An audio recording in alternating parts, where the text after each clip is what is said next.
let's go into our meditation for tonight, which is actually segues beautifully. We're going to work on uh, the crane at the lake meditation. Uh, I don't know if I've taught that one in here yet, but that's what we're going to do this evening. So I'm going to turn slightly to the side so you all can hear me. And I'd like for you to just start with simply breathing in, let everything settle down as you exhale.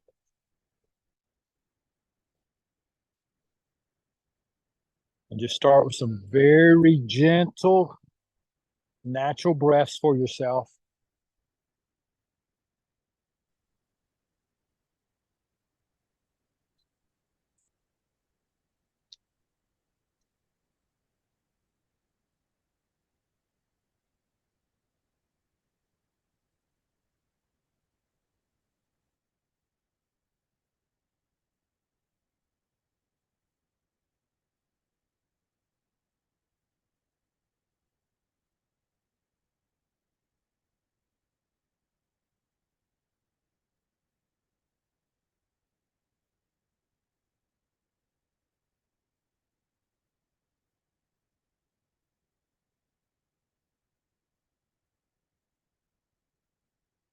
I'd like for you to take for a moment and just imagine as if you're standing by a lake or a pond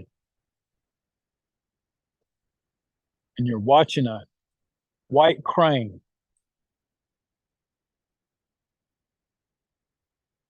standing on the edge.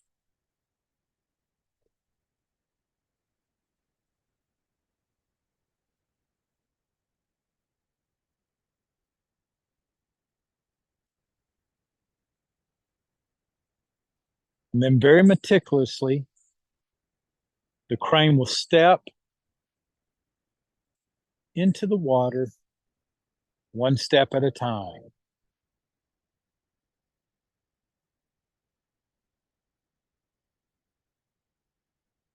The direction and placement of each step is made with commitment.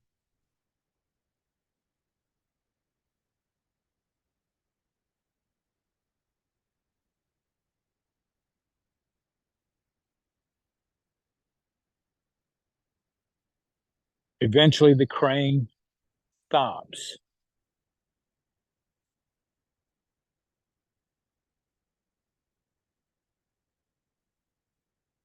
And he'll stand there for such a length of time, it almost seems that it's gone to sleep.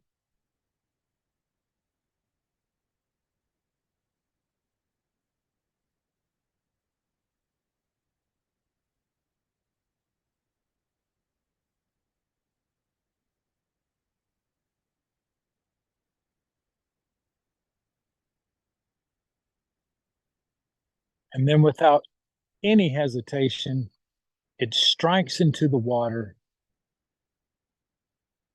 comes up,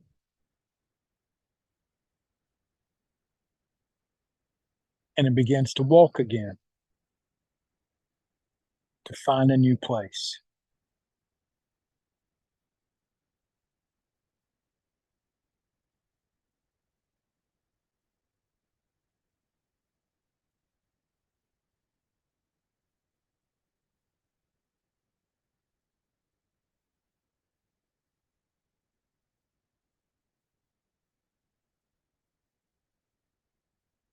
What if you could each day take a little time by the crane, just like the crane, and assess your environment, the context of life,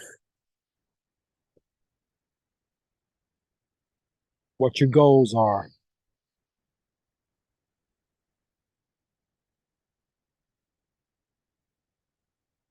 and then meticulously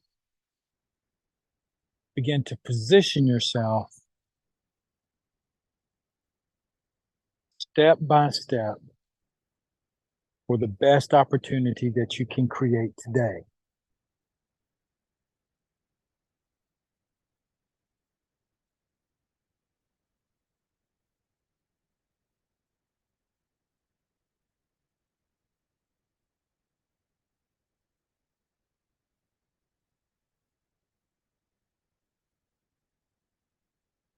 and then be patiently prepared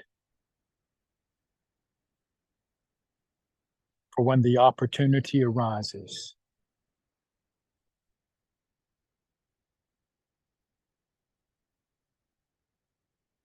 So that you will move without hesitation.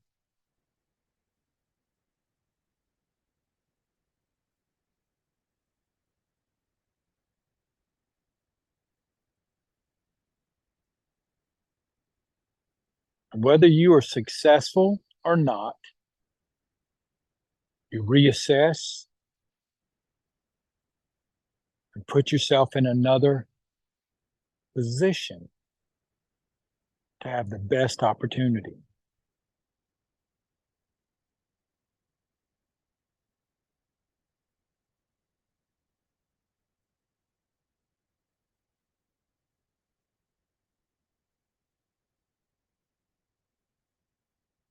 That is the life of the crane each and every day. And perhaps we can just practice it at least every once in a while.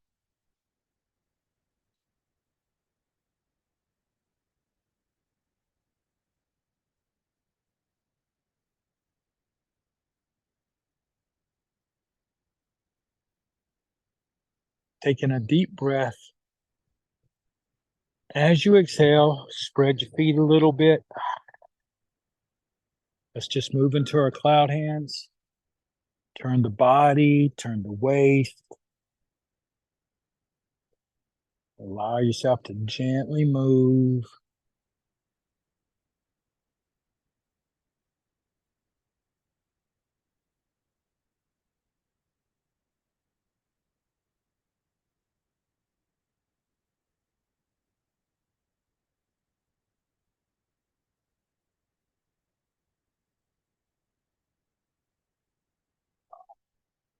Now, from here, we're going to go just into the 5-direction pattern that we have been working on.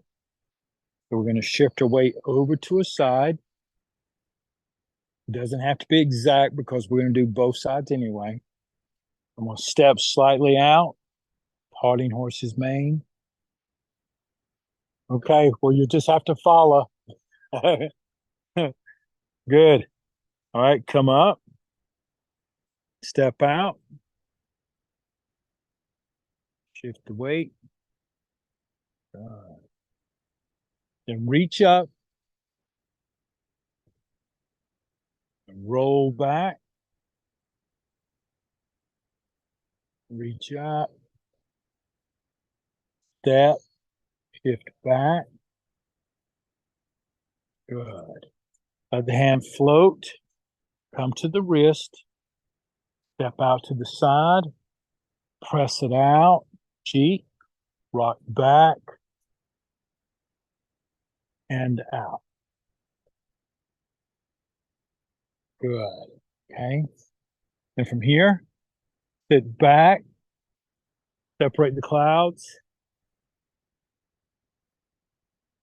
together, press out. Right.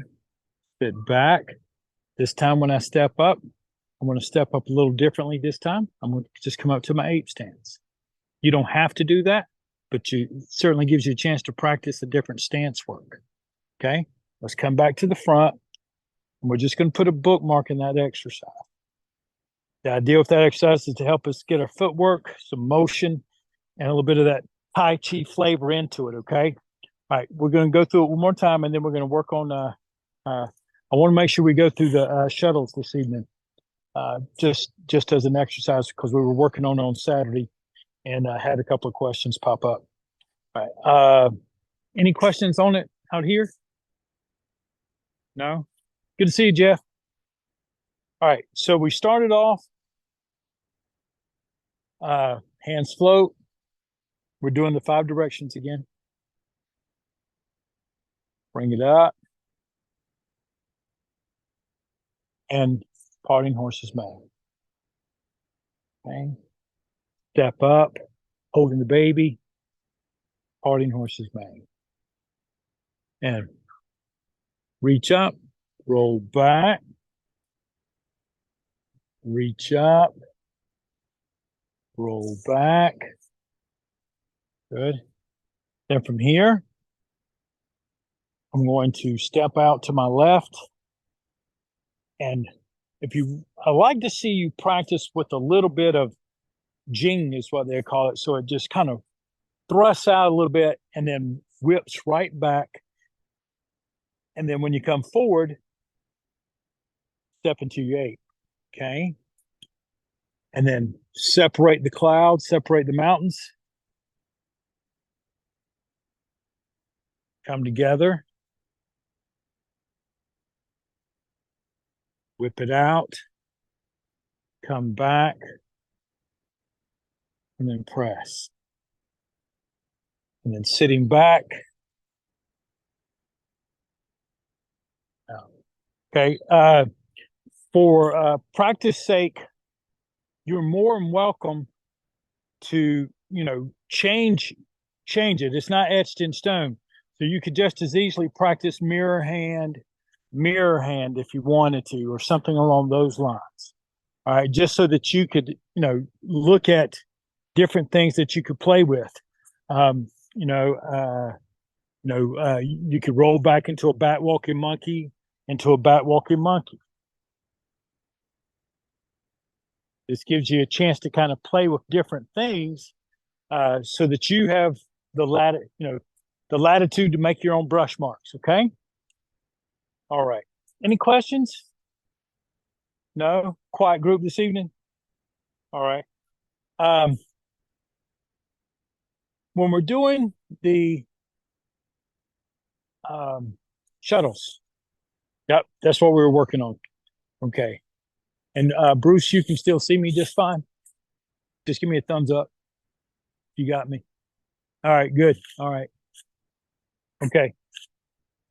All right, so I'm gonna do facing the camera first, okay? And if I'm here, for example, and in your Tai Chi form, we fold under the left side first, because in that particular form, it goes snake creeps down, and then you come up to golden rooster, and then as the foot goes down, you take the right hand and just slip it underneath the elbow. Okay, your weight's on the left foot, and then what I call a scissors, because that's what it looks like to me, are windshield wipers, right? The old timey Fords, right? And just you're going to wipe it off, and then the footwork is that when this hand goes out in the beginning, what I like for you to do is make sure that when this foot goes out, this leg is empty and it's also out. And then that way it's simply a shift, a turn, and you can do it with the palm. A lot of times, Bruce Eads, Bob Speed, some of the folks have been around me for a while, they'll do it with a fist strike. Either one's fine, okay? Now, one of the questions that has popped up in the past too is that if you start here at the beginning, you did your kick, the right hand slides underneath, okay? I shift my weight up to that leg, and the hand and foot go out. Now, when the hands have kind of changed places, right? This one's now up and out, and this one is now down and in. So when you wipe, don't leave this hand up here. Let it stroke back, and then that way it just comes straight out with your waist and your turn. Okay? Let's just practice that side. That's the other thing I think. Just practice one side at a time on this hand. Go ahead there, Bruce. There you go.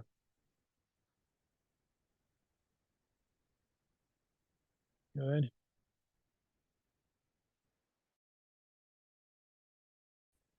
Good to see you all. Okay.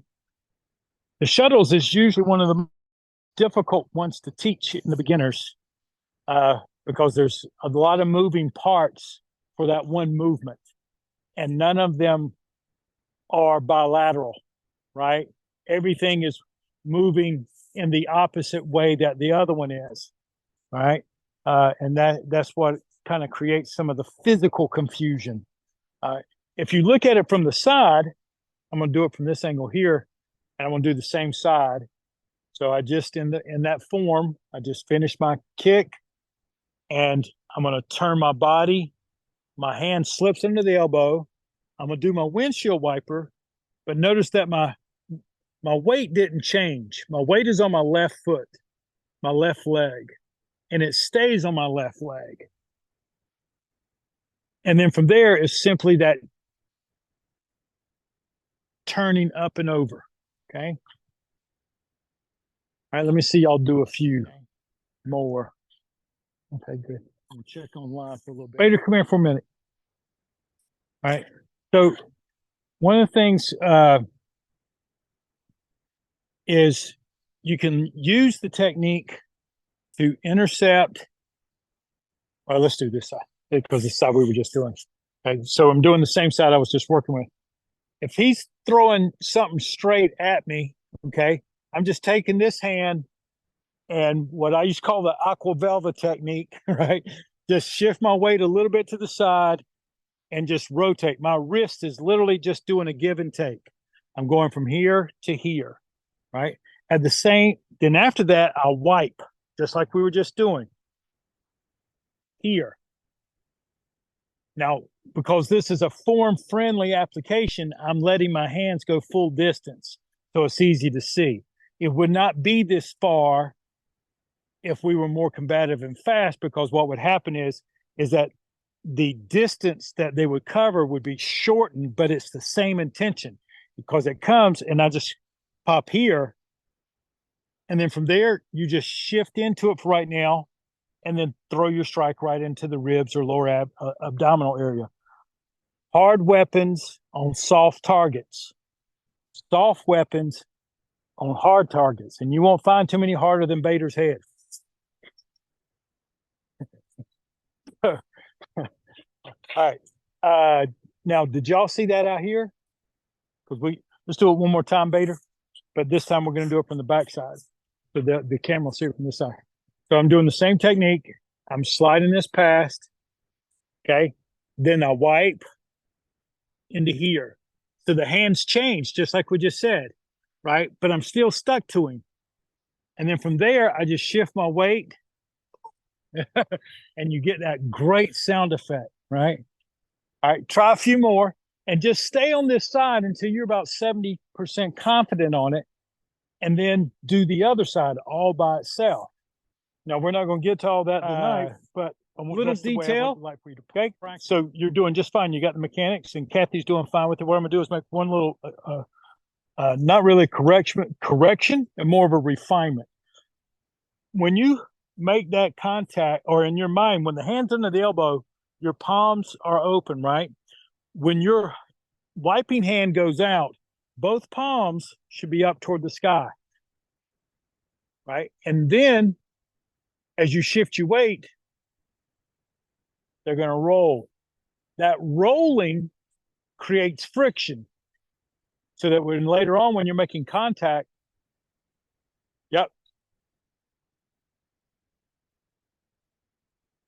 Good. Now, if you, my dad used to fix looms, right? And my grandma used to have a lot of shuttles. If you've never used them, it's almost identical about what you're doing in that technique, the way you're trying to weave in and out. And that's part of the reason why it feels so complicated. All right. If you feel like it, either stay on this side. If you feel like you got that pretty good, try the other side.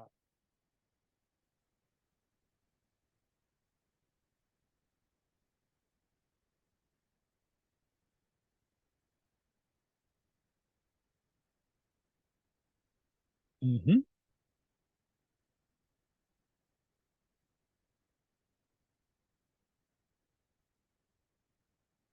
You know, that Jeff, when your hand goes out like you are there, okay, and the wiping hand, you're at the wiping place here. The outward hand, the young hand, is about the level or just above your heart, usually no higher than your chin. The lower hand is down around your hip, both palms up toward the sky. And then as you shift your weight forward, this hand will rise all the way up just to above your forehead, and your striking hand will come out just at the level of your heart.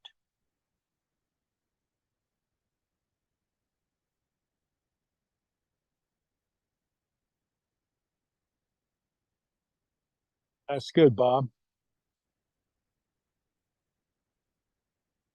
And the shuttles takes a while. Okay. All of you It's online, actually, from just my give me standpoint, it was a lot easier to learn when I actually put bone on bone, having someone like a friend who would let me kind of walk through it, or the moot jung or something else, that a tool so you could see the mechanics working.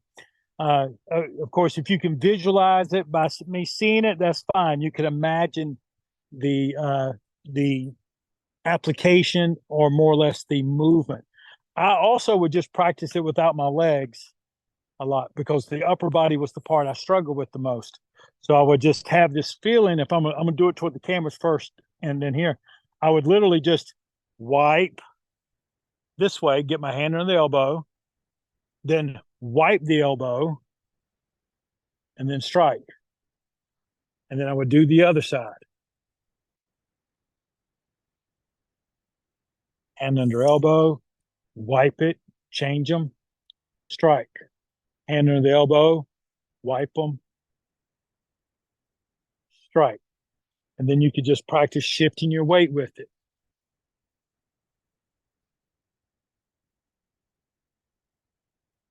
So there's several ways. When you decide to go to alternating side to side, please give yourself latitude and permission to struggle a little bit. Okay, doing one side and then the other is the best way to start almost any technique you learn. When you start alternating, that's a whole nother dimension of the brain that has to be turned on. Okay, so give yourself some latitude. You can get it, and you will get it, but it just takes a while. So let's take the 5 direction. Okay, if you just took the 5 direction pattern that we did before and said, okay, well, in the beginning, when we did the parting horse's mane, just do a couple of working shuttles if that's the technique that you're struggling with. So I would raise, float my hands, let them come down. And in all honesty, it doesn't matter which side you do first, because you're going to do them both anyway, right? But I slide under, hand under elbow, step out, shuttle. Then hand under elbow, step out, shuttle. And then I could do the same pattern again. Just reach out, roll back, reach up, roll back. If I just wanted to do the shuttle first, no problem, right? Um, and of course, you can take that and walk it for the distance of a football field if you got one. Um, there was one more thing there. Oh, just for play, I mentioned a moment ago, let's say instead of roll back, we did a bat walking monkey. Okay. So let's just have the little hands float. We come down. I'm going to turn, hand under elbow, step out, work the shuttle, shift my weight forward a little bit, hand under elbow, wipe, foot advances, shuttle. Now, we know we want to do a bat walking monkey next. Well, how are we going to do it? Well, we could very easily just do the little onesie, right? Just sit right back into the first one. Okay, that's almost a gimme, right? If you wanted to be a little bit more fun with it, right? All you do is one extra circle. Let it roll, roll, and then out. I didn't move. All I did was shift my weight, right? I'm still on this side. Yeah. And then if I wanted, then turn my body, turn my arms a little bit, go to that corner. Instead of rolling back, I can just let the hands make a couple of double circles and out. All right, let's do that again, but we're going to just do onesies this time. I may have thrown you a curveball with that, but I always try to give you at least the basic, and then one step further that you can play with. It's not something that's required of you, right? Learning to play. People always say the same thing. Every animal on the face of this earth learns to survive by playing. Okay. Hand under elbow, step out, working the shuttles. Good. Shift your weight forward a little bit, hand under elbow, step out, working the shuttles. Now we're just going to do the onesie version. Just take right here, sit right back, bat walking monkey. Then turn your weight, your belly button just a little, let the hands float, step back, bat walking monkey to this side. Again, you could go all the way down the other end of the football field with this one. Okay. And now let's just bring it to a close. Okay. Checker time. All right. So any questions on that? Lady work. Oh, okay. Yeah. Well, Bob Bader asked, why is the hand coming down and the lady works the shuttles? For the most part, especially in Tai Chi, Tuan, you're always trying to build a balance, because the time that you get most vulnerable is when you get most extended, hand caught in the cookie jar, right? Kind of thing. When you're practicing it right now, you're learning it so that it's called husband and wife participation, that both are trying to serve the same purpose, but not always necessarily doing the same thing. All right. In this particular case, when the hand is under the elbow, if you're trying to stay balanced and still learn to attack, you have to have a counterbalance in your mind. And this will allow that to happen. And remember that the hand that's pulling back is the one that generates the power. The one that's going out is not as important as the yin hand. The yin always leads the yang. So if your mind gets locked to always doing yang, well, that's just, like boxing, right? You're just throwing but when you learn to use, Mike Tyson was great at it, right? So that whenever you saw him move, you would see his hand and body yank back. And when you'd see him turn, you didn't see him just try to punch. You saw his whole body rip around to create all that power that he would generate. So, but with power, especially in combative actions, the more power you try to generate, the more vulnerable you're going to be. Right? So you have to have a counterbalance so you can create as much power as you can without necessarily overextending yourself. I know that was a long-winded answer, and it's got a number of applications, but with closing, if you were trying to use the shuttles right now, you're working what we would call the elementary level of it, trying to just understand mechanics, timing, and balance. But when you're trying to practice it later, it's literally going to use just like that. I mean, it's just simply just this step, and that's doing 1, 2 together, right? 1, 2, 3. And eventually all three will just become one. But for that to happen, if I slowed it down, you'd see exactly the same thing that you were just working on, except now it all happens as one quick motion. All right. Great work this evening. I hope that was a good practice for you.